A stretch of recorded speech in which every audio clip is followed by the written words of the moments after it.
All right, Shabbat Shalom. Praise Yahweh. Today we are in Parasha, the portion of Scripture, Yigash. Yigash is Bereshit, Genesis 44:18 through 47:27. And Yigash is and he came. We're continuing the story with Yosef and his brothers and all of Israel coming down into Mitzrayim.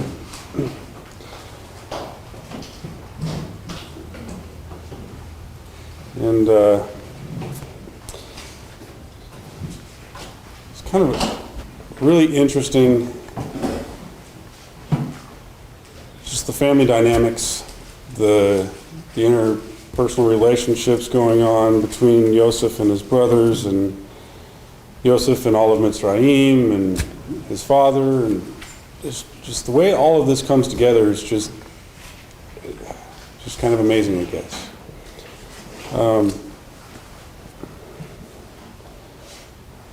So we begin in verse 18 of chapter 44.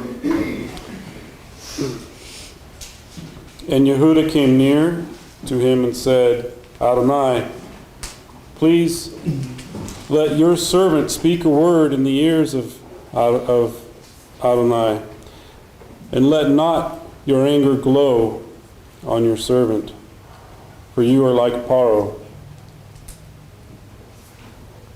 And Yehuda goes into the story of how they got to where they are right now.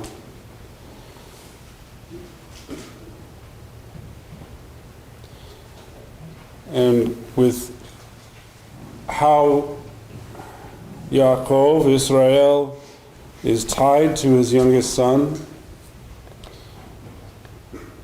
And if we go down to chapter 45, starting in verse 1, it says, And Yosef was not able to control himself in regard to those standing beside him. So he was not able to control himself in the presence of all of his servants, right? The other people of Mitzrayim.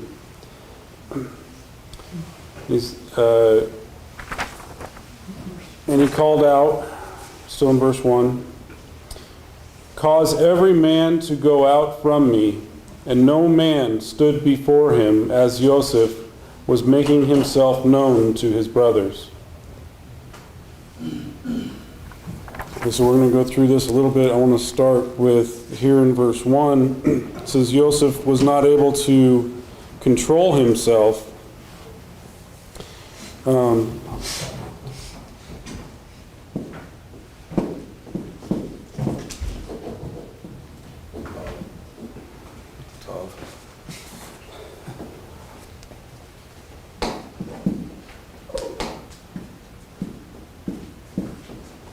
Right?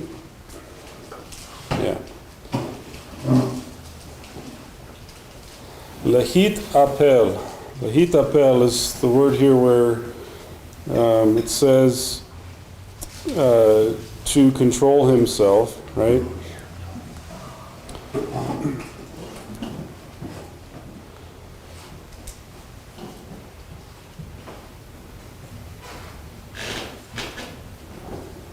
So we have Aleph Pei Chuf is the word that we're looking at. It's the last three letters here. The Aleph, the Pei, and the Chuf, right? And quite literally, the definition of this word is to force or strengthen, right?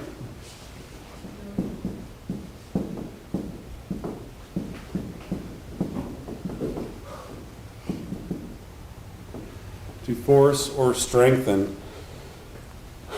So, in translation, we could say that Yosef was able to force himself or to strengthen himself any longer, right? And so I want to bring up a concept. How do you guys feel about drama? Love it. You like drama? Yeah, I love it. Yeah. When I'm at a play. When you're at a play, praise Yahweh. Okay. when you look up the definition of the word drama, the first definition that comes up just about everywhere you look is exactly that, right? It is a play for theater, radio, or TV, right? A drama is something created for entertainment, right? Not what you were thinking? No. The next definition in a couple places is an exciting, emotional, or unexpected series of events or a set of circumstances, right? Does that sound like what you were thinking yet? A little closer. All right, so possibly our cultural understanding of this American word we know as drama could be just a little more entailed than the definition, right? So we see how often we use words that don't mean what we think they mean, right? And so when I talk about drama, and the first response is, yeah, I love it, right? It's great. We like drama. That's the kind of drama I'm talking about, really, in right now is drama. So Amanda and I, we both like to say we don't like drama. We don't like drama in our house. We don't like drama in our lives. We don't like to be involved in drama. Somehow it always finds us, but we don't like it, right? So I want to say that drama is emotion out of order, right? Drama is emotion out of order. In a play, it's in order because it's directed that way, but in our lives, drama is emotion out of order. And so I want to bring up the concept of what Joseph is going through here in this situation where it says that he is not able to force or strengthen himself anymore. We talked last week about how he wasn't able to control his emotions, right? And now we're talking about how Joseph, he says that he's not able to strengthen himself to a point where he can control himself any longer, right? So he has a choice. He can fall prey to drama, and he can allow his emotions to become out of order, or he can take control of the situation, in essence, even when his emotions are not able to be controlled any longer, which is what he does. It says again, if we read in verse 1, and Joseph was not able to strengthen himself any longer before all of those standing by him, and he cried out, cause every man to go out from me. And then no man stood there with him. So if no man stood there with him when he revealed himself to his brothers, who was there? But it says no man was there. So if no man is there, who was there? And this word for man is ish, right? So I want to talk to you a little bit about a concept. I'm not going to go too much into this today, maybe on Monday in the marriage class, but so the relationship between a husband and a wife is a marriage, right? And there is no man or woman in a marriage. There is no man, no woman in a marriage, right? There's a husband and a wife. And they are basar echad, one flesh. When a man and or a woman is involved in a marriage, it's out of order. Okay, so another concept tying into that is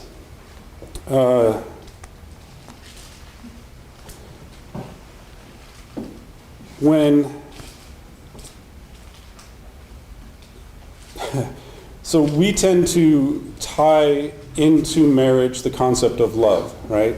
And the concept of emotions and feelings. And people say, well, we're in love, so we're going to get married.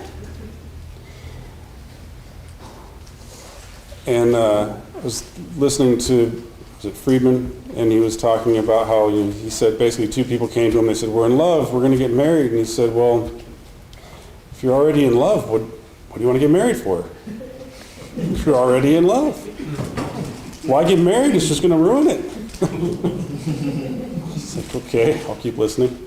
And So then he went into this whole concept of how marriage is not about love, right? And it was really kind of a hard concept for the audience to grasp. And so what he basically ended up saying was that, look, if a man marries a woman for her money, is that right? Well, no, of course that's not right, you know? Because then the marriage is about money, not about anything else. And what happens if the woman runs out of money? Then the marriage is over, because the marriage was about money. And he said the same thing about love. Right? So it's a little bit easier for us to understand things when we hear things in kind of like parables that are similar to what's actually being referred to, kind of why Yeshua talks to us the way he does. So a marriage is not about love, the same as a marriage is not about money. Because marriage is not an emotion. It's not a feeling. It's a commitment. And so now, the reason why I'm bringing all of this up is because another concept that came out of this was, let me give you the example again. He says that it is a terrible thing for a parent to tell a child that they will love them no matter what. When you tell your child, I will love you no matter what, I will always love you. That's a terrible thing. I was like, okay, I'll listen. And then he went into the fact that if you tell a child that, there's no way that child can ever make a mistake. There's no way that child could ever do anything wrong in essence. However, now if a mother tells a child, I will always be your mother, no matter what, I will be your mother. That's a little bit better. That's a little more correct. Because quite honestly, especially those in here who have children, have there been times when you didn't really love your children? And the answer, if you're honest with yourself, is heck yeah. There were times when it was really hard to love them, right? But was there ever a time when you were not their parent, when you were not their mother or their father, right?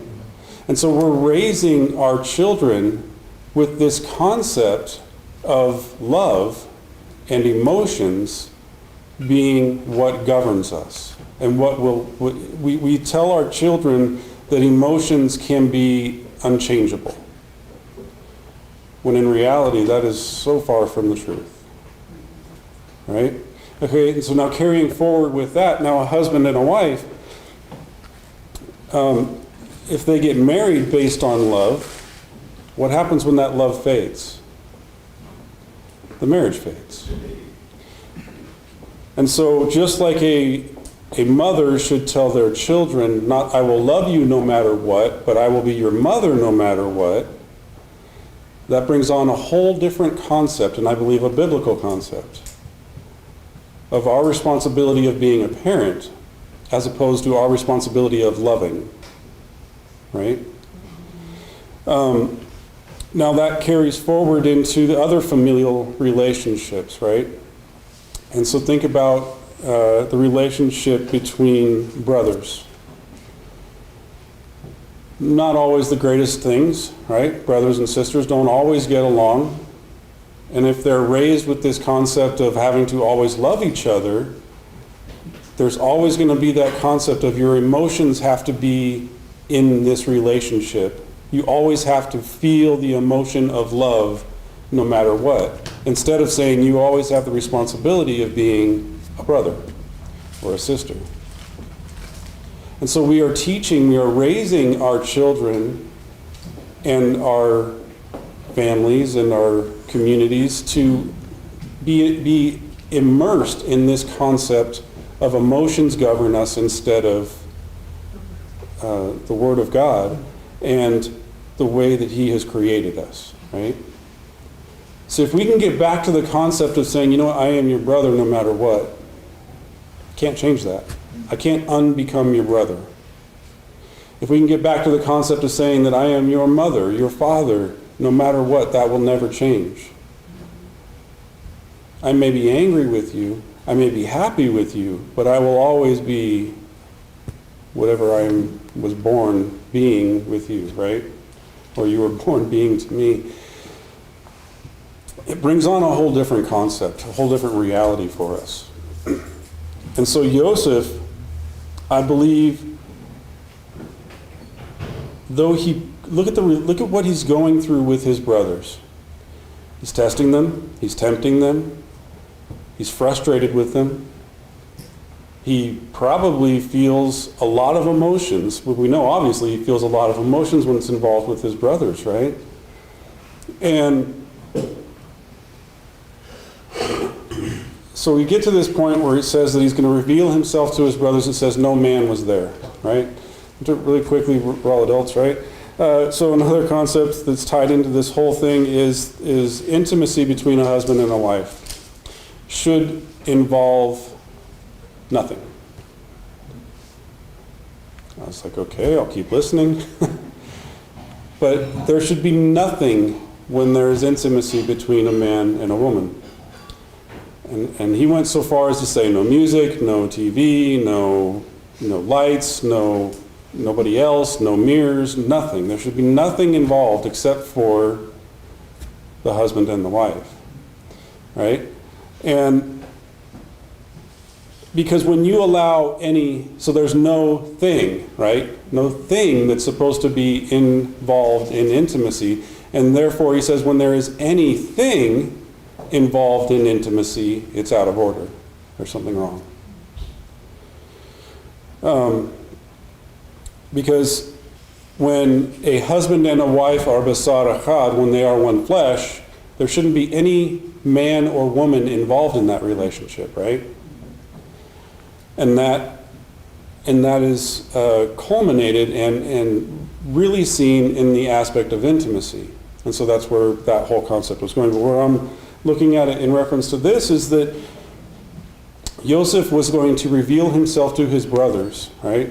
He was not going to reveal himself to them as a man, and he was not going to speak to them as men, but he was going to reveal himself as their brother to his brothers, right? So he was taking the whole concept of self and emotions and feelings out of it and saying, look, I'm going to talk to you guys, I'm going to reveal myself to you as what we were born as. There's no thing involved in this. There's no men here. We're just brothers. How hard would it be for us to start operating in this concept? It's one thing when you think about your actual family, right? Because you can think, if you have a brother or a sister, you think to yourself, you know what? I may not always love them, but they're always going to be my brother or my sister. I get it. But we are people of faith. And faith is the substance of things hoped for, right? It's not a feeling. It's not an emotion. It is substance. And so what happens when we come into faith and we now have a large family of brothers and sisters and a new bridegroom, a new husband? How often do we bring anything into that intimacy with our bridegroom and or with our brothers and our sisters, right? So again, it's really easy for us to think about our brother or our sister in our actual physical, biological concept, but now we are part of this larger family. And something that really has plagued faith, or religion, I'll say, is rooted in this concept of emotions being needed for the relationship to be there. Because as soon as the emotions wax or wane, as soon as the emotions are gone, whichever one of those means gone, waning, right? As soon as the emotions are gone, so are we. As soon as the emotions are gone, so are we, right? But if we can start dealing with each other as a family of faith in the concept of, I will always be your brother now, no matter what. No matter what happens to us, I cannot unbe your brother. Well, we tend to view people in our faith as just kind of there as long as we agree. There as long as the emotions are there. And so our faith family is now only as strong as our worldly family. And we can't figure out how to make things last because we're waiting for love to return, because we're waiting for those feelings of, when you're friends with someone and you get along and you do things together and you're like-minded and everything's, it's great, you want to be around, but all of a sudden something bad happens and you're like, I'm good. Because we're looking for the wrong thing out of that relationship. So I think this is how Joseph was able to communicate with his brothers with no man in the room, because he took flesh out of the entire situation. And he was able to communicate with his brothers on a level that is deeper than man or woman.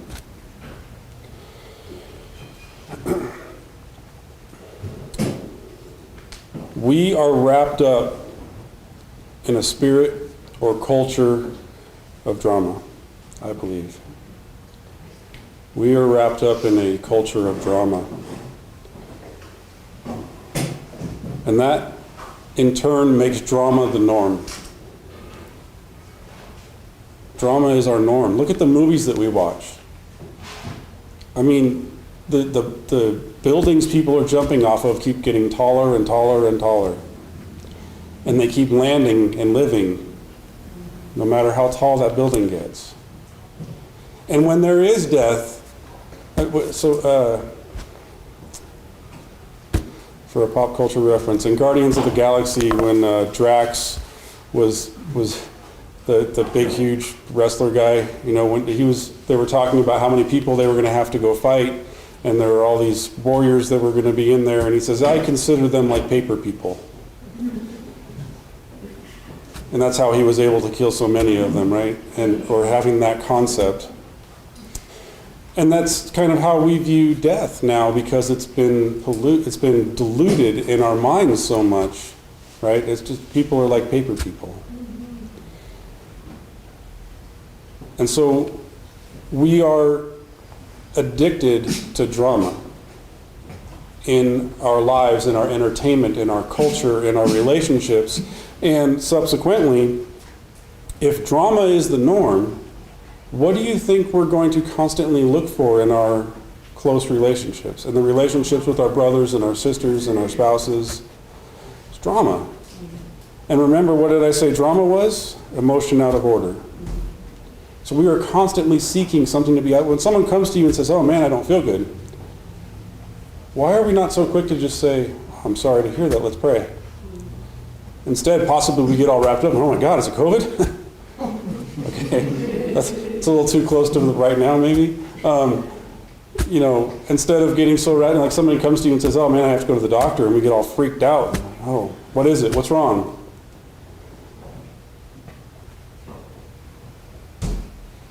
It's not healthy for us.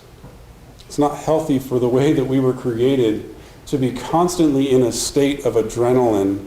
We are adrenaline junkies, whether we like to jump out of airplanes or not, right?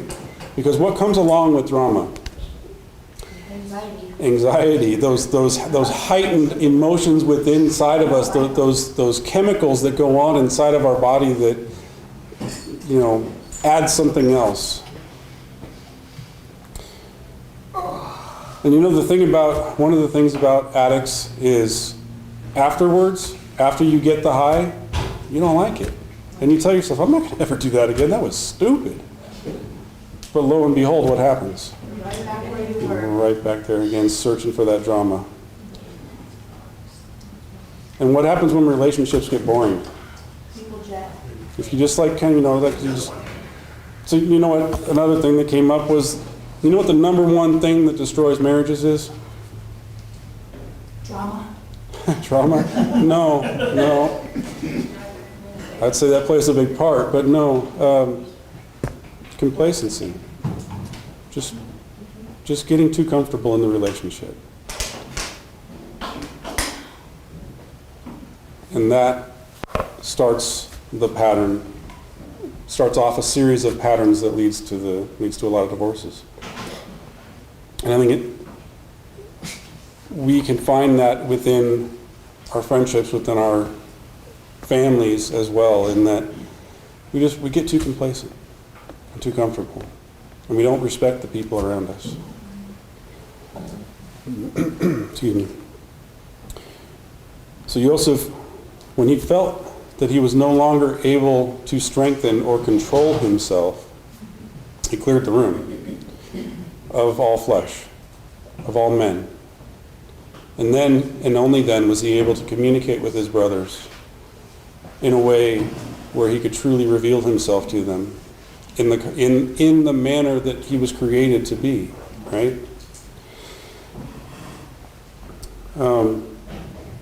If we keep reading in Genesis 45, let's just start from 1 again.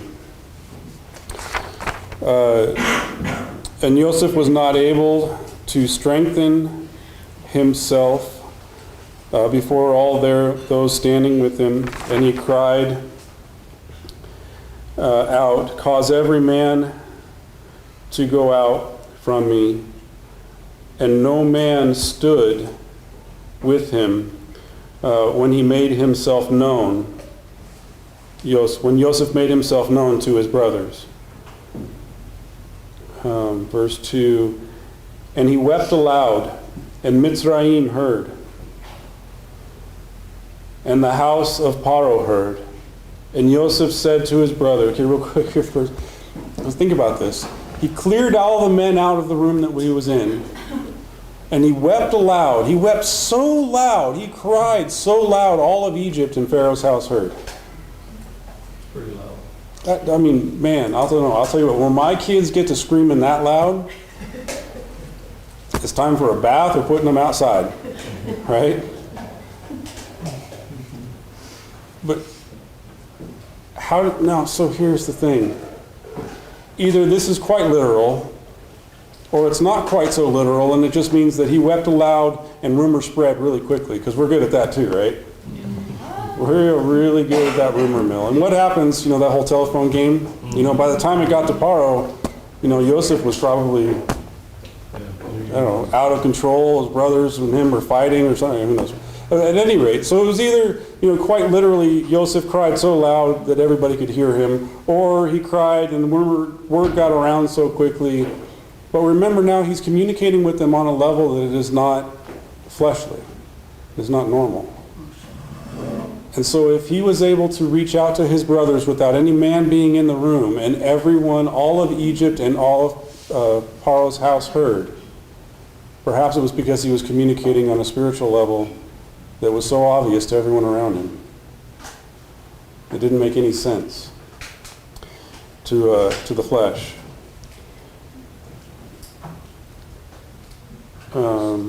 Verse 3, and Joseph said to his brothers, Ani Yosef, I am Joseph. Is my father still alive? And his brothers were not able to answer him, for they trembled before him. Okay, so Joseph was able to remove all of the men out of the room when he communicated with his brothers, but they're still working on it, right? Think about the way that Joseph communicates with them. He says, I am Joseph. Ani Yosef. He doesn't say, I am your brother straight away. He declares who he is, and he says, is my father still alive? And his brothers were not able to answer him. They trembled before him. And Joseph said to his brothers, now come near to me. And they came near. And he said, I am your brother Joseph, whom you sold into Mitzrayim. And now do not be grieved, and let no anger be in your eyes, because you sold me here. For Elohim sent me before you to preserve or save life, to bring about a deliverance. The word is lifleta, and it's deliverance.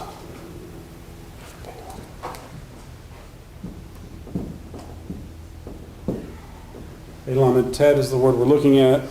It's in verse 7. Actually, sorry, that's in verse 7. sent me before you to save you. The save there is lamachai. That's life, right? Chai. For the famine has been in the midst of the land for 2 years, and there are still 5 years in which no plowing or harvest will be. And Elohim sent me before you to put a remnant in the land for you, and to keep alive for you a great deliverance. So that's the deliverance that I was referring to here, and it's the Pe Lamed Tet is the word. And this word is to slip away, escape, or be delivered, right?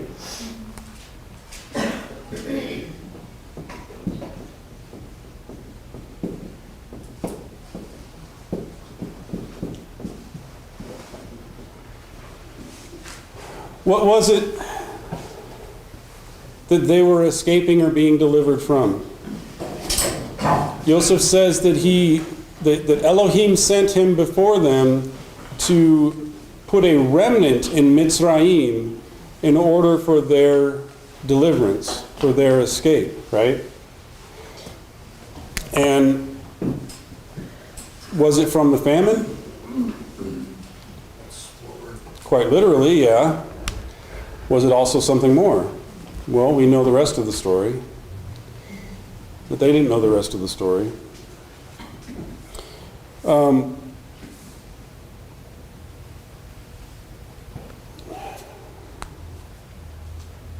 Yosef was placed in Mitzrayim as a remnant for the deliverance of all of Israel. Right? 400 years later, yeah.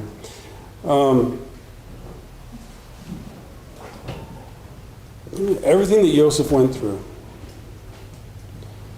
and all of the encounters we see in Yosef's life, how often did he fall prey to drama? A little bit? I mean, the only time we really see him crying out is the first time he was thrown in a pit. Yeah, the drama's not so much coming from him, but you say he's how many times is he a victim of drama? Well, he was a victim of Potiphar's wife's drama, his brother's drama. Okay, that's an awesome point. We live in a society of drama, right? But we are not supposed to be part of this world. So what happens when we don't operate in societal norms? We stand out. We become weird. And we begin to receive the judgment of the people around us, of the world around us, right? And so just like Yosef was victim to a lot of drama, he himself didn't participate in that drama that we see very often. Let's turn to Yochanan, the book of John, chapter 11.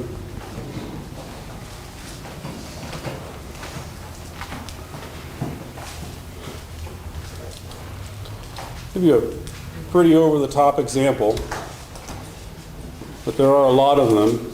And so in the book of John, chapter 11, Yochanan, now a certain man was sick, starting in verse 1. Now a certain man was sick, Lazarus of Bethany, the village of Mary and her sister Martha. It was the Mary who anointed the Lord with ointment and wiped his feet with her hair, whose brother Lazarus was sick. So, just, Yeshua really likes this family, right? He loves this family. And this family is not absent of drama, right? And we consider what happens in another story where between Mary and Martha, Miriam and Martha, right? When Yeshua comes and Miriam decides this would be a great time to anoint the Messiah's feet, right? And she's sitting at his feet, taking care of him, and Martha's running around, preparing the food, cooking the meal, setting the table, doing all this stuff, and she falls prey to drama, and she's like, Yeshua, tell my sister to help me. And what does he say to her? She has chosen wisely, right? She has chosen what is more important. And this is one where my wife has a hard time with, because she's like, you know what? If Mary would have just helped a little bit before Yeshua got there, wouldn't have been an issue, right? She could have done both. And I'm like, yes, honey, it's true, but that's not the point of the story.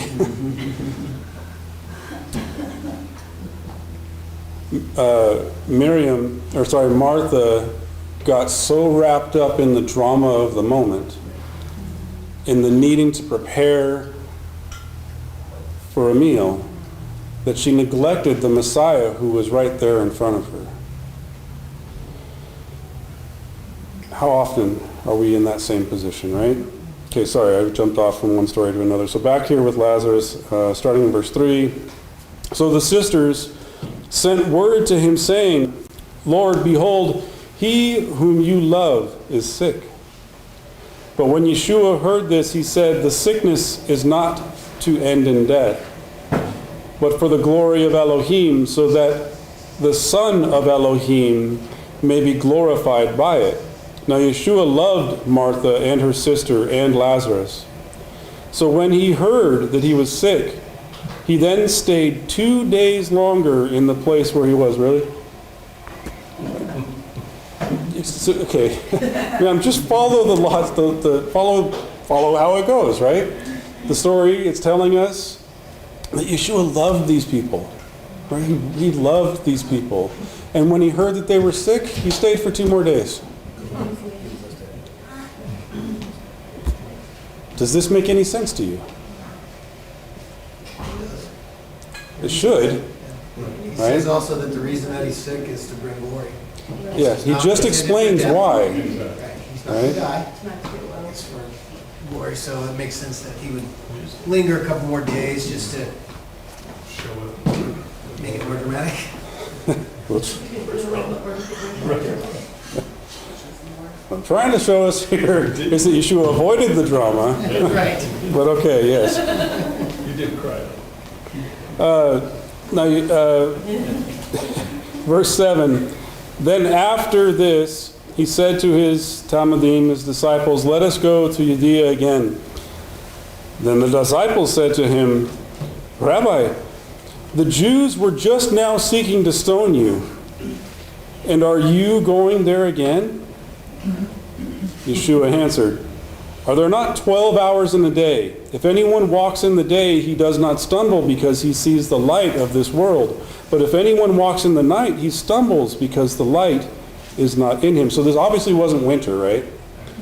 Because we've got like 5 hours of daylight, you know? Okay. Not the point. Yeshua, so his Talmudim, his disciples, they fall prey to drama, right? They're worried about Yeshua going back in to a place where people want to kill him. And Yeshua is saying this whole thing is not about death. Right? He just got done saying that. He says this whole thing is in order for the Son of God, the Son of Elohim, to be glorified in this whole situation. The sickness shall not end in death, verse 4, but for the glory of Elohim, so that the Son of God may be glorified in it. Except he's referring to the death of Lazarus, right? Perhaps he's also referring to his own. See, he's going back to see the man and the sisters that he loves who's dying. And Yeshua says it's not about death. It's about the glorification of the Son of Elohim. Because Lazarus, well, we'll keep reading.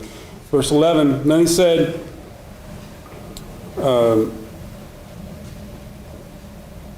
This he said, and after that he said to them, our friend Lazarus has fallen asleep, but I go so that I may awaken him out of sleep.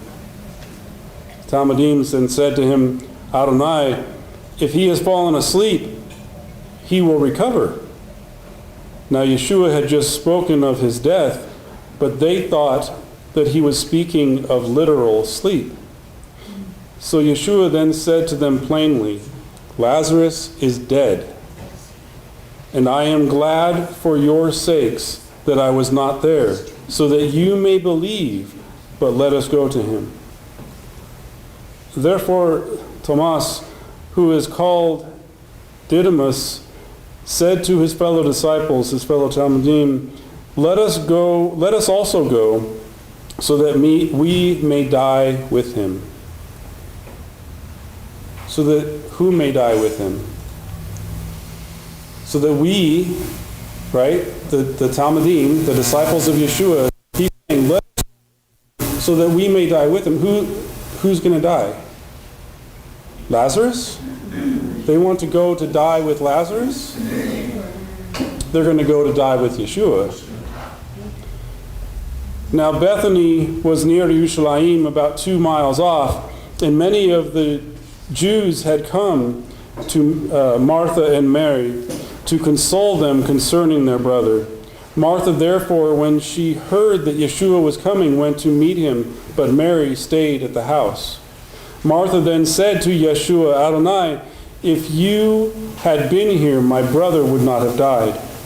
Even now I know that whatever you ask of Elohim, Elohim will give you. And Yeshua said to her, your brother will rise again. Who ran out to meet him? And where was Mary? Still in the house.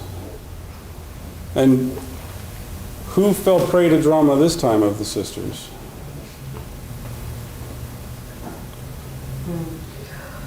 "25, Yeshua said to her, I am the resurrection and the life, and he who believes in me will live even if he dies. And everyone who lives and believes in me will never die. Do you believe this?" She said to him, Yes, Adonai. I have believed that you are HaMashiach, the Christ, the Son of Elohim, even he who comes into the world. When she had said this, she went away and called Mary, her sister, saying secretly, The teacher is here and is calling for you. And when she heard it, she got up quickly and was coming to him. Now Yeshua had not yet come into the village, but was still in the place where Martha had met him. Then the Jews who were with her in the house and consoling her, when they saw that Mary got up quickly and went out, they followed her, supposing that she was going to the tomb to weep there. Therefore, when Mary came where Yeshua was, she saw him and fell at his feet, saying to him, Adonai, if you had been here, my brother would not have died. And when Yeshua therefore saw her weeping, and the Jews who came with her also weeping, he was deeply moved in spirit and was troubled, and said, Where have you laid him? And they said to him, Adonai, come and see. And Yeshua wept. So the Jews were saying, See how he loved him. But some of them said, Could not this man who opened the eyes of the blind man have kept this man also from dying? So Yeshua So Yeshua again, being deeply moved within, came to the tomb. And now it was a cave, and a stone was lying against it. And Yeshua said, Remove the stone. Martha, the sister of the deceased, said to him, Adonai, by this time there will be a stench, for he has been dead 4 days. Yeshua said to her, Did I not say to you that if you believe, you will see the glory of Elohim? So they removed the stone. Then Yeshua raised his eyes and said, Father, I thank you that you have heard me. I knew that you always hear me, but because of the people standing around, I said it, so that they may believe that you sent me." When he had said these things, he cried out with a loud voice, "Lazarus, come forth." And the man who had died came forth, bound hand and foot with wrappings, and his face was wrapped around with a cloth. And Yeshua said to them, "Unbind him and let him go." Therefore many of the Jews who came to Mary and saw what he had done believed in him. But some of them went to the Pharisees and told them the things which Yeshua had done. Okay, so real quick. Yeshua hears that his loved friend, his brother, is dying or has died. He doesn't overreact when he goes to visit them, and he's trying to tell people the whole way the purpose of this whole thing. And it so closely sounds like what's about to happen to Yeshua. He's already dead, wrapped, buried, stone covered the grave. People there mourning. There's people following around the sister. And kind of what I see in this is that we get so wrapped up in death, so consumed by the loss of flesh, that it immobilizes us. It immobilizes our faith. And Yeshua is trying to share with them the concept of not just here, but all throughout, the concept that if we believe in him, we will have eternal life even now. Death will not affect us, right? And it is very clear here, this concept of falling asleep and waking up at Yeshua's coming, right? And that it will be like a twinkling of an eye. We won't know that any time has passed from the time that we pass to the time that we raise.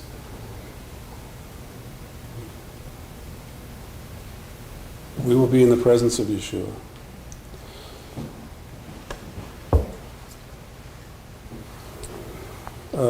Let's turn to Matityahu, Matthew chapter 8. We're going to start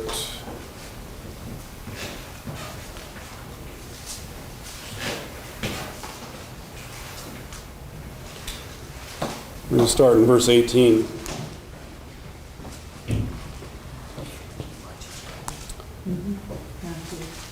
Matthew 8:18. Matityahu 8:18.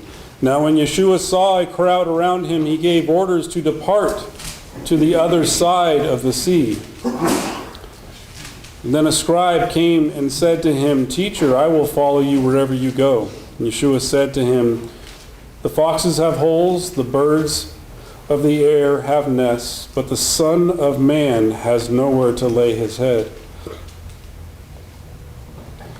Notice the difference between the Son of Man and the Son of God? Who are the sons of God? Us, believers in Yeshua HaMashiach, right?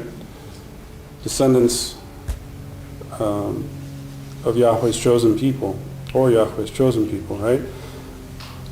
So, what has to happen for us to become sons of Elohim? Ben Elohim.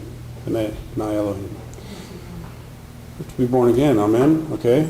So, if that happens, what happens to us being sons of men?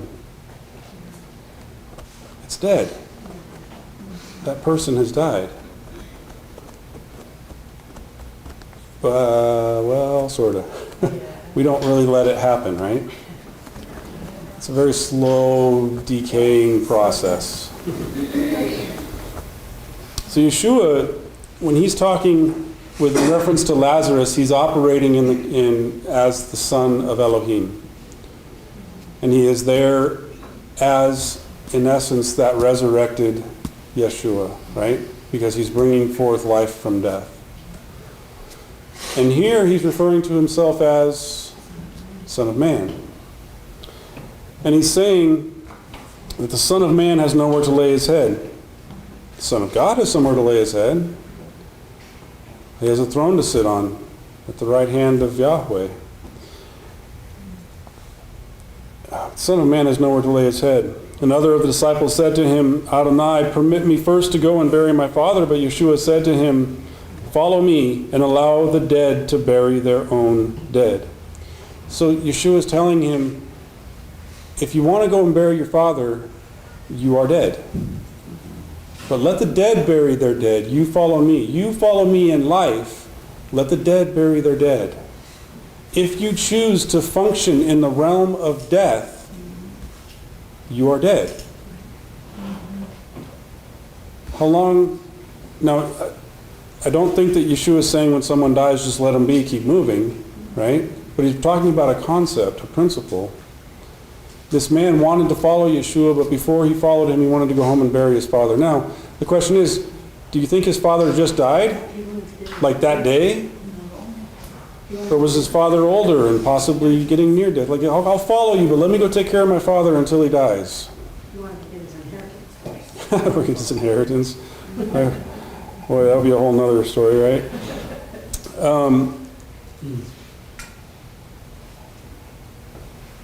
When we choose to follow Yeshua, we have to let all of the things of this world go. The ties, the connections, the things that bind us. In reference to what I'm talking about today, the drama. Being wrapped up in the flesh. When he says to him, let the dead bury the dead, but if you want to come follow me now. That's so much more than just, don't go bury your father, come follow me, right? Verse 23, when he got into the boat, his disciples followed him.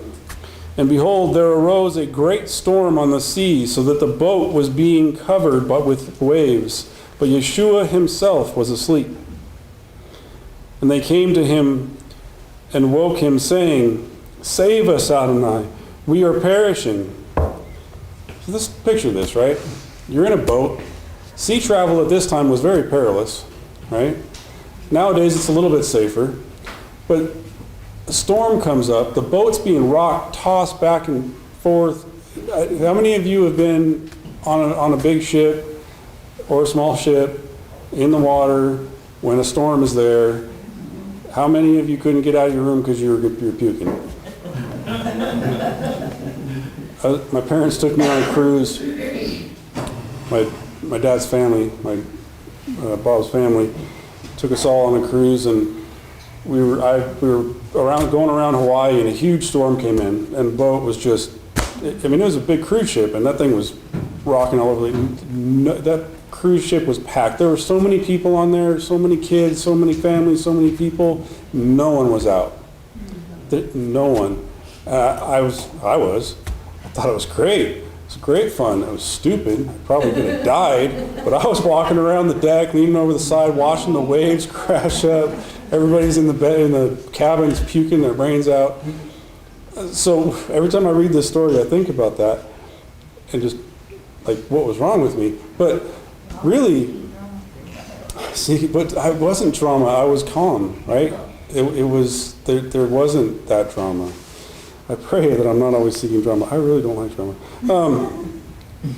At any rate, ship's tossing back and forth. Yeshua's sleeping.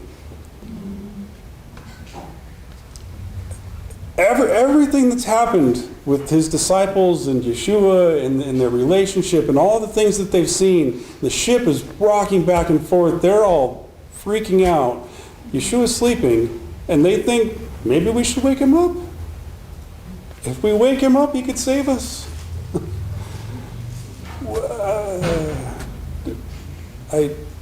How come they didn't just think, maybe everything's going to be okay? I mean, if he's asleep, maybe I shouldn't be worried. But they were so wrapped up in the drama of the situation. Yeah.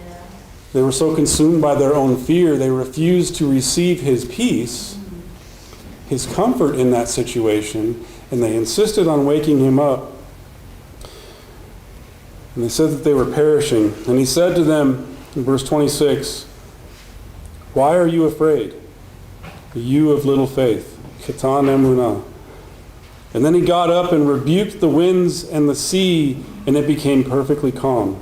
And the men were amazed and said, what kind of man is this that even the winds and the sea obey him? Like they're still asking themselves, what kind of man is this? I mean, this is only chapter 8 of Mattatyahu, but still.